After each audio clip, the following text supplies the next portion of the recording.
Hello, അസ്സലാമലൈക്കും. റാഫി വ്ളോഗ്സിലേക്ക് എല്ലാവർക്കും നമസ്കാരം. ഇന്ന് ഞാനൊരു കാരക്ക അച്ചാറാണ് ഉണ്ടാക്കുന്നത്. അതിന് വേണ്ടിയിട്ട് ഉലുവയും കടുകും നന്നായിട്ട് വറുത്തെടുത്തിട്ടുണ്ട്. അത് നമുക്കൊന്ന് നന്നായിട്ട് പൊടിച്ചെടുക്കാം. നന്നായി പൊടിച്ച് കിട്ടിയിട്ടുണ്ട്. ഇനി നമുക്കൊരു പാൻ അടുപ്പത്ത് വെച്ച് വെളിച്ചെണ്ണയാണ് ഞാൻ ഇന്ന് ഉപയോഗിക്കുന്നത്. അത് ഞാൻ ഒഴിച്ചിട്ടുണ്ട്.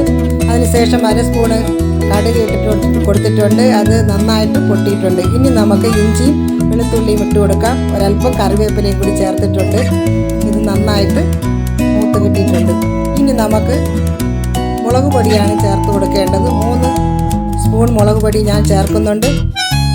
അതിലേക്ക് ഒരല്പം കായപ്പൊടി ചേർക്കുന്നുണ്ട്. ഉപ്പും ഞാൻ ചേർക്കുന്നുണ്ട്. എന്നിട്ട് നമ്മൾ ഒരല്പം ശർക്കര അതും ചേർത്ത് കൊടുക്കുന്നുണ്ട്. നേരത്തെ തയ്യാറാക്കി വെച്ചിരുന്ന ഉപ്പിട്ട് വെച്ചിരുന്ന കാരക്ക ഇതിലോട്ട് ഇട്ട് കൊടുത്തിട്ടുണ്ട്. കടുകും ഉലുവയും ഇട്ട് കൊടുത്തിട്ടുണ്ട്. സൂപ്പർ അച്ചാറാണ്. ഇത് ഇഷ്ടപ്പെട്ടാൽ നിങ്ങൾ ലൈക്ക് ചെയ്യുക പ്ലീസ്.